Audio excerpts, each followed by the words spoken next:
Welcome to the Vice President at unit number 16. Article 63 says that there shall be the Vice President of India. Okay, Article 63, Vice President of India. Vice President occupies the second highest office in the country. Second highest office in the country. Ranked second in the table of precedence. Okay, second rank होता है, second highest office है इनका. Okay, ranked second in the table of precedence. Office is modeled on the lines of American Vice President. Okay, office जो है इनका model किया गया है on the lines of American Vice President. Now, election of the Vice President under Article 66. 66 election of the Vice President EVP. Okay, Vice President is elected indirectly, and Electoral College consists of members of both the houses of the Parliament. Indirectly elect किए जाते हैं. Electoral College consists of members of both the houses of the Parliament. That is, Electoral College of the Vice President is different from the Electoral College for the election of the President in the following two respects. It consists of both elected or nominated members होते हैं of the Parliament. In case of President, only elected members होते हैं. It does not include the members of the state legislative assemblies, जो कि president के case में elected members होते हैं, स्टेट लेजिस्लेटिव असेंबलीज के इंक्लूडेड होते हैं उसमें. Now vice president election like that of the president election is held in accordance with the system of proportional representation by means of the single transferable vote and voting by the secret ballot. तो मतलब simple है कि proportional representation ही होगा, single transferable vote होगा, secret ballot होगा, तीन चीज़ें. Now the original constitution provided that the vice president would be elected by the two houses of the parliament assembled at the joint sitting. Original constitution में क्या था कि joint sitting में जो है वो वाइस प्रेसिडेंट का चुनाव किया जाएगा. बट दिस कंबर्सन प्रोसीजर जो है was done away by the 11th constitutional amendment act of 1961. Again 11th constitutional amendment act of 1961 amendment act. Okay, 11th constitutional amendment act of 1961 क्या किया गया है कि वाइस प्रेसिडेंट जो जॉइंट सेटिंग पे elect किया गया था उसको हटा दिया गया है. ओके, अभी ये कंबर्सन प्रोसीजर जो है वो हटा दिया गया है. Now, all doubts and disputes in connection with the election of the vice president are inquired into decided by the Supreme Court, whose decision is final. तो सिंपल सी बात है, जितने भी डाउट्स होंगे, डिस्प्यूट्स होंगे in connection with the election of the vice president, वो कौन रिजॉल्व करेगा? सुप्रीम कोर्ट, और उसका डिसीजन फाइनल रहेगा. 4 वाइस प्रेसिडेंट आज तक ऐसे हुए हैं जिनको कोई भी अपोजिशन नहीं था. They are elected unopposed so far. 4 vice president ऐसे रह चुके हैं. Now qualification for the election of the president. क्या क्वालिफिकेशन है? To be eligible for the election of as a vice president, a person should fulfil the following qualifications. अगर eligible होना है election as a vice president को, तो person should have the following qualifications उसमें होनी चाहिए. He should be the citizen of India, 35 years of the age. He should be qualified for the election as a member of the Lok Sabha. Member of the Lok Sabha. Okay, sorry, Rajya Sabha. Member of the Rajya Sabha, not Lok Sabha. Okay, member of the Rajya Sabha. So should be qualified. Okay, he should not hold any office of profit under the union government or any state government or any local authority or any of the public authority. Okay, उसने hold नहीं करना चाहिए किसी भी office को union government के अंदर या फिर स्टेट गवर्नमेंट के अंदर या फिर एनी लोकल अथॉरिटी और any other public authority. Now note, a sitting president अगर होगा या फिर वाइस प्रेसिडेंट होगा, okay, union of the union, the governor होगा किसी स्टेट का या फिर मिनिस्टर होगा किसी यूनियन का और एनी स्टेट का कोई मिनिस्टर होगा, is not deem to hold any office of profit. वो ये नहीं माना जाएगा कि उसने कोई ऑफिस ऑफ प्रॉफिट धारण किया हुआ है, and hence qualified for being the candidate for the vice president. Okay, nomination of the candidate for the election of the vice president requires. Nomination के लिए क्या क्या चीज़ें ज़रूरी है? At least 20 electors as a proposers होने चाहिए और 20 इलेक्टर्स एज अ सेकेंडर होनी चाहिए. यही केस थी 50-50 in case of the president. Okay, security deposit 15,000 with the RBI, वहाँ पे भी सेम ही, प्रेसिडेंट के केस में भी सेम ही कंडीशन थी सेकेंड वाली. Now oath or affirmation by the vice president of article 69. Oath and affirmation. Oath and affirmation. Okay, अब इनकी ओथ जो है वो कौन लेगा? Obviously oath of the office of the vice president administer कौन करेगा? प्रेसिडेंट ही करेगा, और some person appointed in that behalf of him, behalf by him. Okay, simple सी बात है। या now before entering upon his office the vice president has to make and subscribe to an oath or affirmation. Okay, in his oath the vice president swears. उस वक्त में क्या हो जाएगा? Before entering upon his office the vice president has to make and subscribe to an oath or affirmation. In his oath the vice president swears. vice president जो है वो swear करेगा उस oath में। Now हम चलते हैं सेकंड पेज पे। Condition of the vice president's office. Condition क्या है वाइस प्रेसिडेंट्स के ऑफिस की? बहुत इंपॉर्टेंट है। Now the constitution lays down the following two conditions for the vice president's office. दो कंडीशंस हैं। Should not be the member of either house of the parliament और house of the state legislature. ये नहीं होना चाहिए member of the either house of the parliament और house of the state legislature. In such cases अगर वो होता है, फॉर एग्जाम्पल वाइस प्रेसिडेंट अगर वो इलेक्ट हो जाता है उस वक्त में, he deem to have vacated his seat in that house on the date on which he enters upon the vice president. तो मतलब जब वो एंटर करेगा वाइस प्रेसिडेंट के ऑफिस में, तब ये कोई भी सीट अगर वो लेगा स्टेट लेजिस्लेचर की या फिर पार्लियामेंट की, तो वो वैकेट हो जाएगी अपने आप। He should not hold any office of profit. इसने कोई भी ऑफिस ऑफ प्रॉफिट होल्ड नहीं करना चाहिए। Term of the vice president's office. Term क्या है? Term of the vice president's office, article number 67। Term क्या है? ओके, नाउ टर्म बहुत सिंपल है। 5 years from the date on which enter upon the office, article 67 की बात कर रहा है। Can hold office beyond his term of 5 years until his successors assume charge.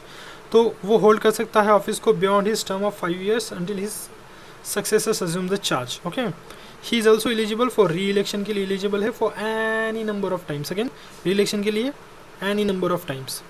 Resignation to the president. किसको resignation दिया जाएगा? प्रेसिडेंट को रिजिग्नेशन दिया जाता है।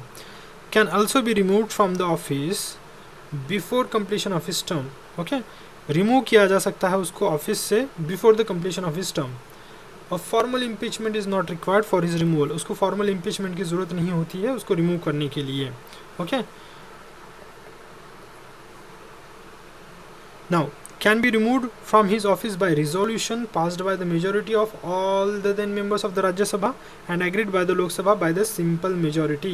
But no such resolution can be moved unless at least 14 days advance notice given. 14 दिन की advance notice देनी चाहिए कि भाई 14 दिन की एडवांस नोटिस तुमको दी जाती है, तुमको हम निकालने वाले हैं।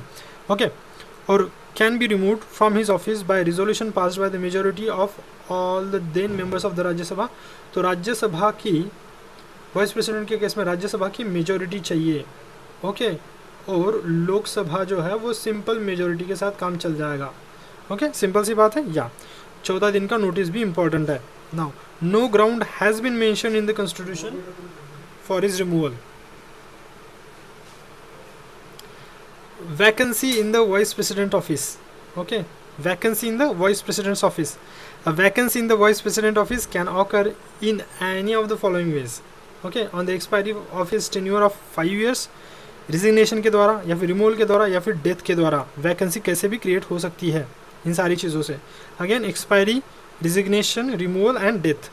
Now otherwise for example when he becomes disqualified to hold office और when his election is declared void.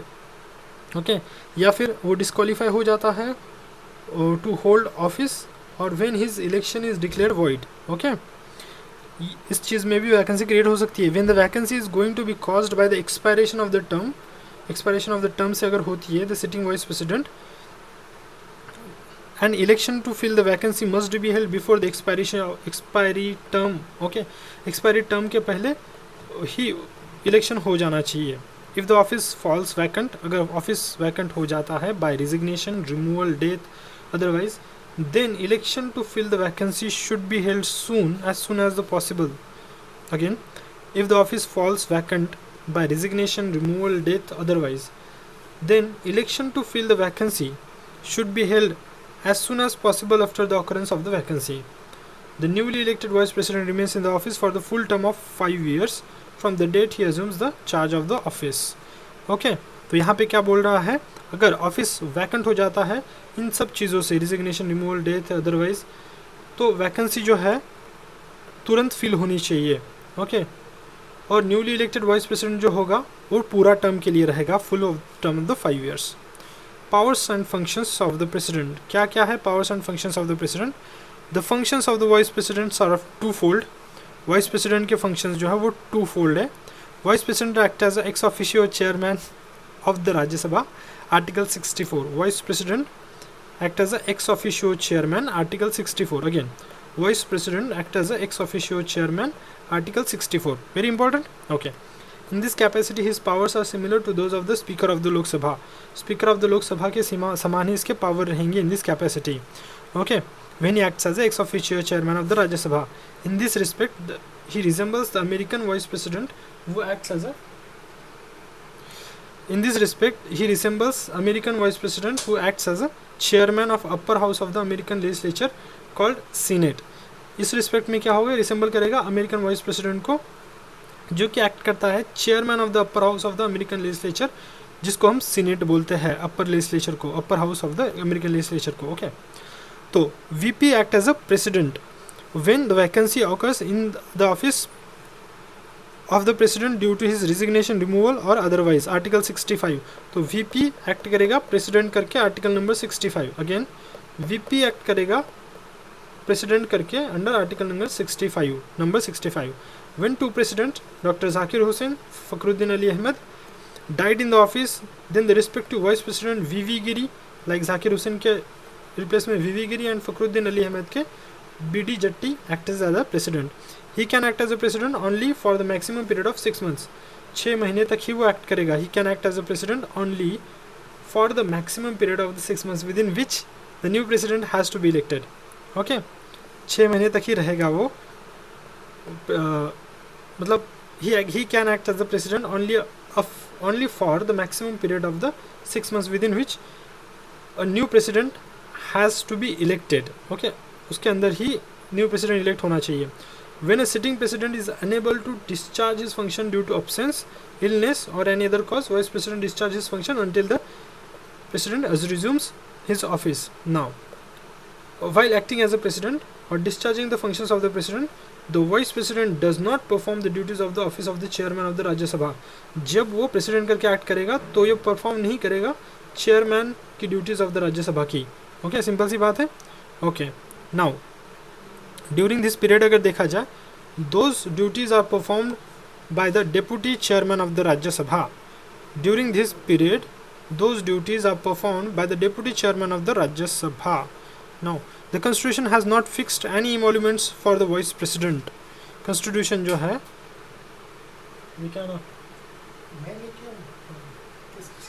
Constitution has not fixed any emoluments for the vice president. In that capacity, he draws his regular salary in his capacity as ex officio chairman of the Rajya Sabha. Constitution has not fixed any emoluments for the vice president. Okay. Now, Indian versus the American vice president. Okay. कोई इमेल्यूमेंट यहाँ पे fix नहीं है vice president का, simple सी बात है। In that capacity he drawers regular salary in the capacity of x chairman of the Rajya Sabha. Rajya Sabha के चेयरमैन को जितनी मिलती है उतनी ही उसको मिलेगी। Indian versus the American vice president, though the office of the Indian vice president is modelled on the lines of the American vice president, there is a difference. The American vice president succeeds to the presidency when it falls vacant and remains president for the unexpired term of his predecessor. Simple सी बात है कि क्या बोल रहा है, Indian vice president को American vice president के लाइन पे मॉडल किया गया है, लेकिन एक डिफरेंस है वहाँ पे। जो अमेरिकन वाइस प्रेसिडेंट है वो सक्सीड करेगा प्रेसिडेंसी को जब वो वैकेंट हो जाता है प्रेसिडेंट का office. Remain the president for unexpired term of his predecessor. उसका जो प्रेडिसेसर होगा, मतलब जो प्रेसिडेंट था, उसकी जितनी टर्म थी उतना टर्म तक वो रहेगा। Okay, unexpired term of his predecessor. The Indian vice president जो है on the other hand merely serves acting president when the office of the president vacant until the new president assume charge. जब तक नया president नहीं आता तब तक ही रहेगा। Okay, now constitution has not assigned any significant function to the vice president in that capacity. This office was created with the view to maintain the political continuity in the Indian state. Political continuity को maintain करने के लिए ही सिर्फ ये बनाया गया है, कोई इसके पीछे का कोई बड़ा रीज़न नहीं है. Thank you.